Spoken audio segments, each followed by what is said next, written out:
ഭാര്യയും ഭർത്താവും തമ്മിലേ പൊരിഞ്ഞടി സ്വിച്ച് ഇട്ട പോലെ നിൽക്കുകയും ചെയ്തു. കാരണം അറിയണ്ടേ, വാ പറഞ്ഞുതരാ.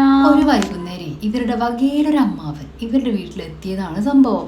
ഇങ്ങനെ എത്തിയിട്ട് കോളിമ്പെല്ല് അടിക്കാൻ വേണ്ടി നോക്കുമ്പോഴേ ബോംബ് പൊട്ടുന്ന പോലെ ചട്ടിയും കാലൊക്കെ ഏതൊക്കെയോ മുക്കിലും മൂലയിലും പോയി പൊട്ടി വീഴുന്നത് കേൾക്കുന്നത്. പ്രശ്നം കുറച്ച് ഗുരുതരാന്ന് മനസ്സിലായ മൂപ്പരെ നിക്കണോ പോണോ അല്ലെങ്കിൽ വേണ്ട അതിനൊരു അവസാനം ഉണ്ടാവോ നോക്കാന്ന് വിചാരിച്ച് അവിടെ നിന്ന്. പക്ഷെങ്കില് അമ്മാവന് തെറ്റി. നേരത്തെ കളരിപ്പയറ്റാണെന്നുണ്ടെങ്കിൽ ഇപ്പോൾ കൊടുങ്ങല്ലൂർ ഭരണിയാണ് അമ്മാവൻ കേട്ടുകൊണ്ടിരിക്കുന്നത്. ഇതിങ്ങനെ പോയാൽ ശരിയാവില്ല, അറിയിക്കേണ്ടവരൊക്കെ അറിയിക്കണമെന്ന് വിചാരിച്ച് മൂപ്പര് വെച്ച കാല് പിറകോട്ട് വെക്കുമ്പോഴാണ് സ്വിച്ച് ഇട്ട പോലെ ഇത് അങ്ങോട്ട് നിന്നത്. വഴക്കിനിടയിലെ കെട്ടിയോൻ പറഞ്ഞേ എനിക്ക് സൗന്ദര്യം കൂടിപ്പോയതിന്റെ അഹങ്കാരല്ലേടിന്ന് ബ്രേക്ക് ഇട്ട പോലെ അടി അവിടെ നിന്ന്. പിന്നെ കെട്ടിയോളെ ചായക്ക് പലതരം ബജ്ജികളായിട്ട് കെട്ടിയോൻക്ക് അങ്ങോട്ട് കൊണ്ടുപോയി കൊടുക്കാൻ തുടങ്ങി. പ്രശ്നത്തിന് തുടക്കം എന്തായിരുന്നു പോലെ ഇവർക്ക് ഓർമ്മയില്ല. സംഭവം അവിടെ കലാസ്. അമ്മാവനെ കാര്യങ്ങളൊക്കെ പറഞ്ഞ് വിശേഷങ്ങളൊക്കെ തിരക്കുന്നതിൻ്റെ ഇടയ്ക്ക് അമ്മാവനക്ക് ഭയങ്കര